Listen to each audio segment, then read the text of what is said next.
Bionicle Legends 2 Dark Destiny. Written by Greg Farshidi. Recording by Trajan M. Chapter 9. Jala and his friends were exiting the huge chamber when they heard a weak voice calling, "Wait!" A lone Matoran staggered from a darkened alcove. First glance revealed that one of his legs was badly twisted, making it impossible for him to move quickly. His mask was badly dented and covered with rust and soot. Nuparu rushed over to help the Matoran, gently guiding him to where the others stood. The injured being looked them over and said, "You are newcomers?" "That's right," said Jaller. "I'm guessing you've been here a while. What's your name?" The Matoran shook his head sadly. It has been so long since anyone used it. I cannot remember. Maybe Karzahni stole it when he stole my mask. I have hidden in here for too many centuries, and been forgotten even by my friends. That is why Karzahni never found me here, you see. No one remembers I am alive. "We're leaving here," said Matoro. "Come with us. No one should have to spend their existence in this ruin." "Leaving?" The Matoran laughed. "Leaving how? Can you turn invisible and slip past the manus crabs that guard every road? Can you close your mind against the nightmares Karzahni brings? Or maybe you can soar like the birds over the mountain, or fly beneath the waves in a silver canister." "No, we can't do that," Jala replied. "Wait a minute. Canister? Have you seen such a thing? Did they carry Toa Nuva inside? Where are they?" The Matoran frowned. "Toa Nuva? Never heard of them. Canisters. Where did that come from? Oh, yes, the canisters. We built them so long ago, my friends and I. Just before they sent us here. Long and bright they were, and strong enough to survive even a plunge into the ocean depths. We made them well." Nuparu couldn't believe what he was hearing. "You made them? Who? Where?" "In the world that feeds the world, of course," said the Matoran, as if shocked anyone would not know this. "The wellspring of flame that blazes bright, yet burns none but its bearer. And he it burns until there is nothing left, not even ashes." "Never mind the where," said Jaller, half convinced this Matoran's mind had snapped. "When did you make them? And for whom?" The Matoran giggled. "Long before there was a you. And we made them for the destined ones, of course. We made them for Tahu and Gali, Liwa and Pohatu, Onua and Cold Kopaka. In a place far, far from this blasted land, they entered the canisters, and there remain to this day." Nuparu leaned back against the wall, stunned. The Toa were not still in those canisters. They had traveled in them to the island of Matanui and floated in the ocean for 1,000 years before being drawn to shore. Then they emerged and set out to save the island from the power of Dark Makuta. And this long-missing, half-crazed Matoran had been one of those who crafted those marvels, built to carry the saviors of Matanui. "We made so many, and scattered them here, there, and in places no one would ever find them," the Matoran continued. "You never know where a Toa might need to go, you know. I still wander down to see them now and then, just to try and remember my life before this place." Jaller did his best to contain his excitement. "Take us to see them, please. We've, never seen anything like that. The craftsmanship, it must be amazing." Yuki, getting the idea, added, "Everything they make now falls apart in a few months. Now, crafters in your era, they knew what they were doing. Why, I bet those canisters can still travel." The Matoran nodded. "Oh, yes. But you mustn't ride in them. You are not a Toa, are you? Only a Toa so mighty can ride. Anyone else, woe betide." "Do you like that? I made that up. When was it? 20,000 years ago? Or perhaps 20,005. Repeating his little piece of verse, the Matoran turned and limped away, beckoning for the others to follow. Karzahni had half dragged Holly back to the side of the furnace. His mood, at one point almost charming, had turned foul. The Matoran he had so long held captive scattered at his approach. When he found Jaller and the others were gone, he grew so enraged Holly feared for her life. "They have run," he said. The anger in his eyes was not present in his voice, which somehow made the situation all the more disturbing. "But there is nowhere to go. No one here will offer them refuge or aid. Well, no one but the Manas. They welcome all with open claws. It's when they snap them shut again that all the problems start." Maybe they are just taking a rest somewhere," Holly offered. "And maybe they simply don't care about you," he replied sharply. "Look, they've attempted to escape without you. Chroniclers must not be highly valued where you come from." Karzahni scanned the surrounding area, first with his eyes, then with his mind. When he was done, he chuckled. "Oh, so that's where they are. And with company, too. A fitting final resting place for your friends, among all the other useless relics." Without another word, he marched up the slope, pulling Holly along behind him. She mouthed a silent wish that if the others were trying to escape, they succeeded before this monster found them. "Down here," said the Matoran, leading the group down a darkened staircase. "Mind you don't hit your heads." Huki glanced up. The ceiling was a good 6 feet above them. They couldn't have hit their heads if they jumped. "I hope you know what you're doing, Jala," he thought. "We made 6, said the Matoran. "Always 6. "How come?" asked Matoro. The Matoran turned, a look of worry on his face. "So there would not be 7, naturally. If there were 7 canisters and 7 Toa, then that meant the darkness had come. You don't need light if you have no darkness, true?" Jala wondered when the day's surprises were going to stop. An entire group of Matoran building transport canisters for Toa, and convinced that as long as they never built a 7th one, there would be no Toa of light? It was staggering. Was this how the universe was ordered? Were destinies shaped by the hopes and fears of Matoran toiling away in some unknown chamber? Then there was no more time for questions.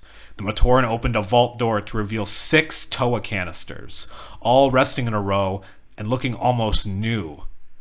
Jala half expected to see Toa emerge from them at any moment. "Astounding," whispered Nuparu. "I saw these on Matanui, of course, but to see them completely intact? I could spend days studying these." "You have about 2 minutes to figure out how they work," Jala replied, "because we are getting Holly back and getting out of here in them." "No!" said the Matoran, shocked. "Only Toa can travel in these. That is who they were made for. Anyone else will die." "I'll take that chance," said Huki. "It's better than the living death of staying here." "Let's go," said Jala. "Nuparu, I expect you to have those things ready to run when we get back. We'll be back with Holly." Jala, Matoro, Huki, and Kongu started up the stairs, only to stop abruptly. Karzahni was coming down the staircase, a struggling Holly in tow. "I believe I can save you a trip, Matoran," he said. "2 trips, actually. I return your lying friend to you, so you need not seek her out. And now that I know these canisters are here, I will destroy them. You are here to stay." Karzahni flung Holly toward the others. Jala caught her in his arms and helped her to her feet. "Lying?" he said. "I have known Holly for centuries. She does not lie." "Then you are a liar as well. Or a fool," replied Karzahni. "A great sleeping spirit. An evil armored shapeshifter. 6 heroes who bathe in silver liquid and emerge with new power and new masks." He laughed bitterly. "Am I some cowardly Rahi to be frightened by Matoran fables? There is no Matanui, no Makuta, no Toa. There is Karzahni and Artaka, and a universe that exists to serve our whims." Jala's mind raced. Physically, 7 Matoran, 1 possibly insane, were no match for this foe. No threat of retribution from Mata Nui would work either, since Karzahni did not believe anyone wielded greater power than he. But they could not just surrender. He would destroy the canisters, and with them the best chance to escape. It was more than just their lives at stake, for he remained convinced the Toanuva were in deadly danger somewhere. It was Matoro who stepped forward to stare up at Karzahni. I was afraid on the way here, he said quietly, almost too afraid to go on. If it had been possible, I would have turned and fled back to Metronui and let the universe collapse around me. The Komatoran swallowed hard and forced himself to keep talking. When we met you, I thought this was it. This was the reason behind my fear. You would torture or destroy us, and we couldn't stop you. You could make us see terrors that were more frightening than anything imaginable, because they could so easily be real. Make your point, Matoran, Karzahni answered, before I show you a vision of pain unending. Matoro planted his feet and stared up into Karzahni's ebony eyes. Then do it. The other Matoran turned to look at Matoro. Why was he challenging this being to invade their minds again? Why was he inviting certain defeat? Jala started to pull Matoro back, but the Komatoran pushed his arm away. His attention was riveted on Karzahni. Do it, Matoro repeated. Pluck the worst possible future out of our heads and make us live every moment of it. Prove your power is something other than those Matoran fables you make fun of. Or are you just one of those legends come to life? A lot of smoke and shadow and no substance. Karzahni screamed with anger. The next second, a wave of power struck the assembled Matoran. The world spun away from underneath them, and suddenly they were back in Metronui. The air was filled with cries of fear and grief. The light of the lone sun had been extinguished for good. The waters of the Protodermis Sea were rising to engulf the city, and not all of Takanua's power could buy the Matoran even one more moment of life. The sky shook, the stars flickered and died. The ground beneath the Colosseum cracked open and swallowed that massive building whole, and the Piraka with it. Matoran ran every which way seeking some escape, but finding none.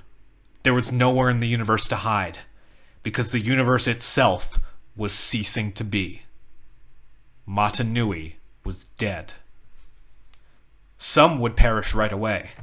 Others would survive for a while despite the lack of food and warmth. Citizens would huddle in Ta Metru, trying hard to keep the fires in the forges going, until finally the ocean claimed that district as well. A small number would man the boats and try to find a haven to the south, but everyone knew they would fail. Those who did not go mad from grief would be lost in the violent storms that gripped the sea lanes. Back in Metronui, Takanuva would write the last chronicle. It would be a memorial to the Toanuva, the Piraka, and the Matoran. He would inscribe it with a futile hope that it would survive the cataclysm, even though in his heart he knew it would not. At last, he sat down in the center of Pometru, closed his eyes, and the vision stopped abruptly. The Matoran were shaken, heartsick, almost traumatized. All except Matoro. The Komatoran's eyes were on Karzahni, who looked almost as staggered and shocked as his victims. Mata Nui, he muttered. A whole universe ended. My realm lost. If Mata Nui dies, such power. More than I ever imagined. Such power. Matoro calculated they had only a few moments before Karzahni came to grips with the fact that there was a great spirit Mata Nui, whose power dwarfed his own. Once he realized Mata Nui existed, but was comatose, there was no telling what might happen. The Komatoran grabbed Jala and Holly and started running for the cylinders. The others followed. Nupara was frantically opening the long silver tubes and fiddling with the controls inside.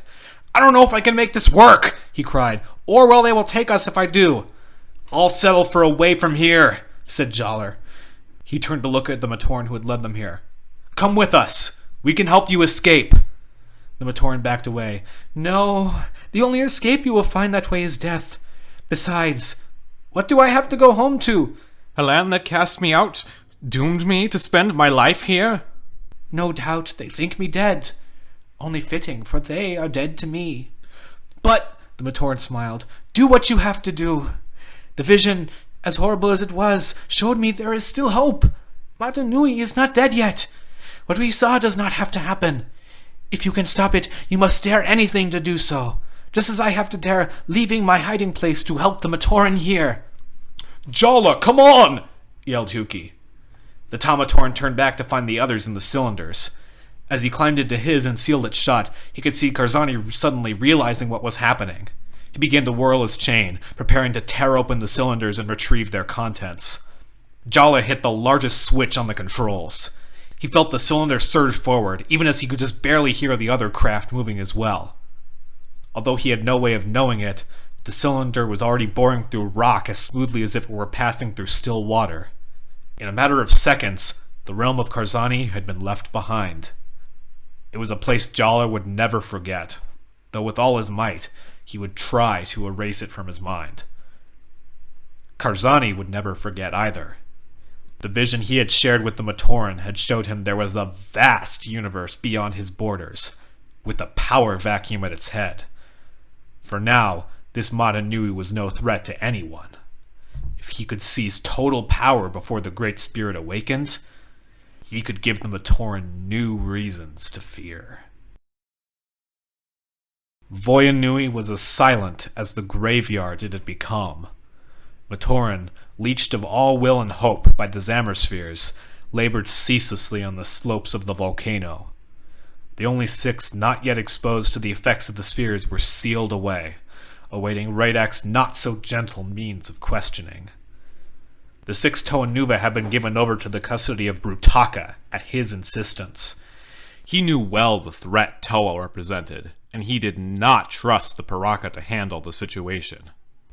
He would wring whatever knowledge the Toa possessed, not only about the Mask of Life, but other things the Piraka need not know about, and then kill them in his own way. For their part, the Piraka had given up on even the pretense of being a team. Zaktan, Radak, and Vizok held on to a loose alliance, while Avak, Thok, and Hakan trailed along behind, trying to think of a way to avoid being exterminated. Avak considered trying to throw another field around Zaktan, but he felt sure at least some of the Piraka leader's substance was now watching him all the time. And so there was no one present to see 6 silver cylinders wash up on the ice ring, much like 6 others had weeks before. Only the lightning in the sky was there to greet the craft as they ground to a halt. The sky was practically ablaze with electricity, as if heralding a greater storm to come.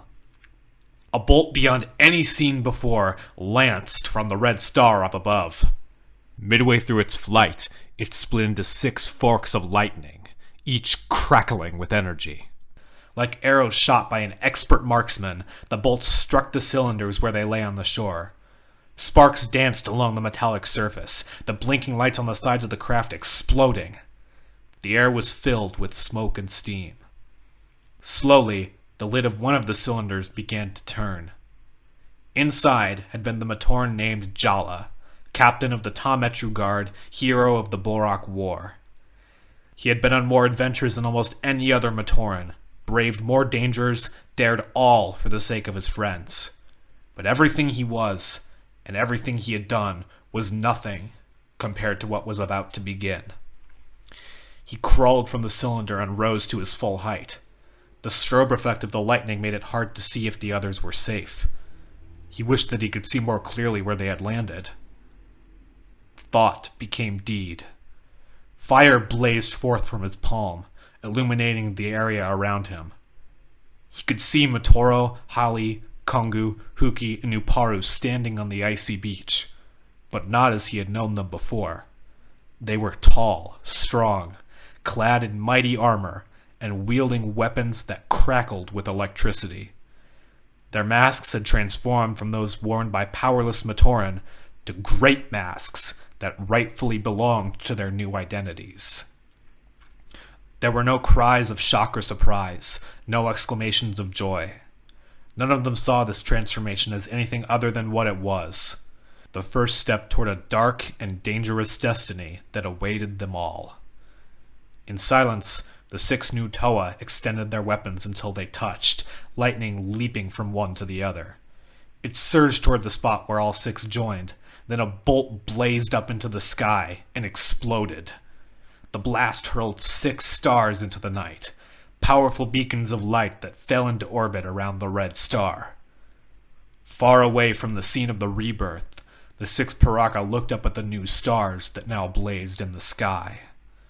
And though none would admit it, in that moment, a chill went up their spines. End of Chapter 9, and end of the book Dark Destiny.